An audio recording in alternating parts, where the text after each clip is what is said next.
ഈ ചായയോടി ചിലർക്ക് ഇഷ്ടമുള്ളൊരു ശീലമായിരിക്കും, ചിലർക്ക് തലവേദന മാറാനുള്ള കുറുക്കുവഴിയായിരിക്കും. എനിക്കത് സുഖമുള്ള കുറച്ച് ഓർമ്മകളാണ്. എനിക്ക് ചായ ഇഷ്ടമാണ് എന്ന് വെച്ച് നിർബന്ധമുള്ളൊരു കാര്യമല്ല.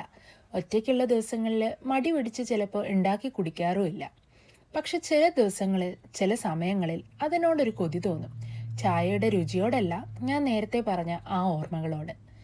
അമ്മമ്മയ്ക്കും അച്ചാച്ചനും രാവിലെ എണീറ്റ ഉടനെ ചായ നിർബന്ധ. അതുകൊണ്ട് തന്നെ തറവാട്ടിൽ പോയാൽ നമ്മളോടും കേൾക്കും ഒരു 10 തവണയെങ്കിലും ചായ കുടിച്ചോ ചായ കുടിച്ചോ എന്നുള്ള ചോദ്യം. വീട്ടിൽ വൈകിട്ടത്തെ ചായയ്ക്ക് അമ്മ എന്തെങ്കിലുമൊക്കെ പലഹാരം ഉണ്ടാക്കും. അതുമായിട്ട് എല്ലാവരോടും ഇരിക്കുമ്പോൾ നാട്ടിലെയും വീട്ടിലെയും ഒരുപാട് വിശേഷങ്ങൾ കേൾക്കാം. അതിഥികൾ കൂടി ഉണ്ടെങ്കിൽ സന്ധ്യ വരെ നീണ്ട ചായയോട് വിശേഷങ്ങളുണ്ട്.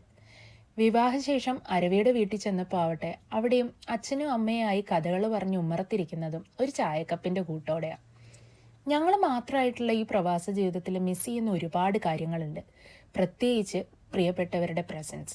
നേരത്തെ പറഞ്ഞ പോലെ ചില ദിവസങ്ങളിൽ ആ കംഫർട്ട് വല്ലാതെ മിസ് ചെയ്യുമ്പോൾ നല്ല കടുപ്പത്തിലൊരു ചായ ഇട്ട് ഞാനിങ്ങനെ ഇരിക്കും. അതിൻ്റെ ഓരോ സിപ്പിലും അമ്മമ്മയുടെ വാത്സല്യവും അച്ചാച്ചൻ്റെ കരുതലും അച്ഛനമ്മമാരുടെ പ്രസൻസും ഫീൽ ചെയ്യും.